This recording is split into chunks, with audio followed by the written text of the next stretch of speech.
Apa ya?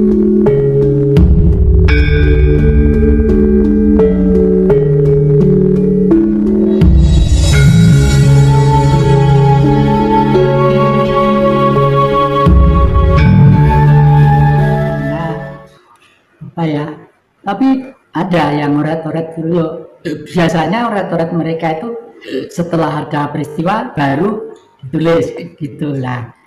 Sebenarnya kalau menurut hemat saya, ramalan yang Prabu Jayabaya yang tidak bisa digubah itu adalah garis besarnya ada di Ramayana dan Mahabharata. Ya. Ramayana dan Mahabharata. Ketika Ramayana itu bangsa ini dikuasai oleh ratu atau kekuasaan yang sangat menindas. Kalau bahasa modern adalah imperialisme dan kapitalisme. Nah, oleh karena itu Dewi Sinta sebagai istrinya Prabu Rama digambarkan dicuri di Alengka. Dicuri di Alengka, di sana ditahan ya. Terus waktu itu Prabu Rama menyuruh delegasi untuk mengambil Dewi Sinta dari yang dicuri Rahwana tadi itu. Rahwana itu apa? Rah itu darah, Wana itu hutan. Jadi raja, kelihatannya kekuasaan, pemerintahan, tapi pemerintahan yang berpihak pada kapitalisme dan imperialisme. Semua delegasi gagal, Anggoto gagal, Anila gagal, Sugriwa gagal.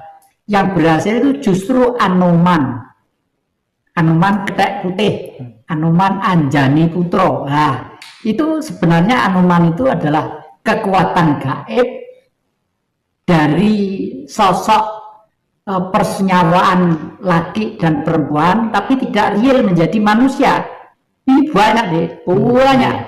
Dan itu kalau kita tahu caranya untuk membuat mereka, dan mereka itu mengabdi kepada kita itu setengah mati, sangat setia kepada orang tuanya itu. Seperti saya ini sangat setia terhadap saya, sama kalau udah kawin juga begitu. Mereka sangat setia terhadap sampean. Nah, kalau tahu cara bagaimana komunikasi dengan dia, lalu supaya dia itu mengikuti apa kehendak sampean supaya menang dalam peperangan, dengan catatan menang untuk kepentingan yang baik. Oleh karena itu di lereng Arjuna, di lembah Malang atau Singosari itu ada tempat yang sakral yang namanya adalah Sumber Wendit. Ada ya kali Wendit kira-kira sekitar 5 atau 3 kilo dari sini. Itu sumbernya besar. Disitulah tempat himpunan kera-kera, ketek-ketek. Dulu itu di Malang ada anak nakalmu pancen keturunan Pendit itu dianggap keturunan ketek. Padahal kera itu suci. Digambarkan putih seperti Anoman itu. Kera itu punya sosial persahabatan yang bagus sekali. Kalau ada temannya meninggal, itu dikubur bersama-sama. Dikubur bersama-sama, lalu ditimbun begitu. Setelah itu mereka itu beberapa hari ada di pohon-pohon di atas, melekan mungkin kalau sekarang mungkin kalau manusia apa tahlilan, oh iya nggak ngerti ya. Coba di sana yang podo susah gitu seperti orang nangis melihat temannya tadi itu. Jadi sebenarnya Prah Pendit itu adalah prah manusia suci. Nah, ini ada di situ, ya. Di situ lalu dipelintir juga oleh penjajah pada waktu itu. Lalu ada di Ngujang, Bupati Ketek, Ngujang Tulungagung. Tetapi leluhur kita masih pintar juga, lalu membuat pusaka yang namanya kujang, yang dipakai oleh orang-orang Sunda Wiwitan di Jawa Barat sana. Kujang itu termasuk pusaka kuno yang menjadi andalan dan piandelnya para satria-satria di Jawa ini.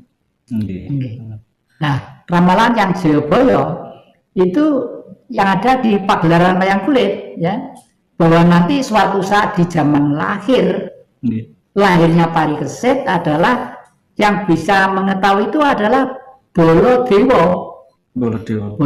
Prabu Balarama atau Baladewa itu kakaknya Krishna, ya. Kenapa kok Baladewa? Bala itu konco, dewa itu gaib. Hanya manusia yang hidup di tengah-tengah dan bersama dengan gelombang gaiblah yang nanti bisa sempat melihat lahirnya Ratu Adil. Dan Ratu Adil itulah Satrio Piningit. Ya. Ratu Adil itu apa? Ratu Adil ini dibawa oleh Bung Karno sebagai ideologi negara yang namanya Pancasila. Masuk. Ya. Namanya Pancasila. Lah terus Pancasila ini kenapa kok Bung Karno percaya betul bahwa Pancasila itu masuk disenangi orang sedunia? Karena orang sedunia itu sebenarnya sudah berpancasila. Entah itu Amerika, entah itu Eropa, entah itu Cina, entah Afrika. Karena apa? Semua manusia itu mempunyai getaran sifat 5. Mempunyai angan-angan, mempunyai pikiran, mempunyai tutur kata, mempunyai pribadi, dan mempunyai pergaulan.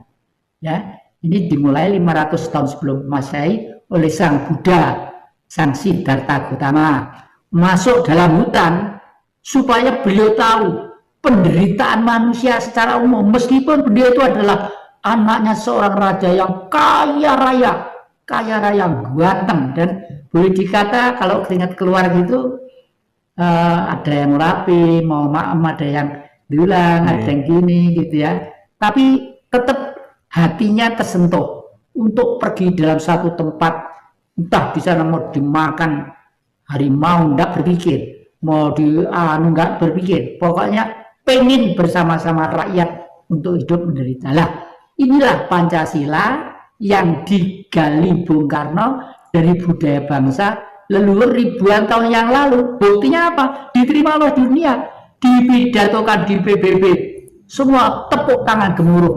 Ya, we have the five principles of Indonesia: belief of God, nationalism, humanity, demokrasi, dan social justice.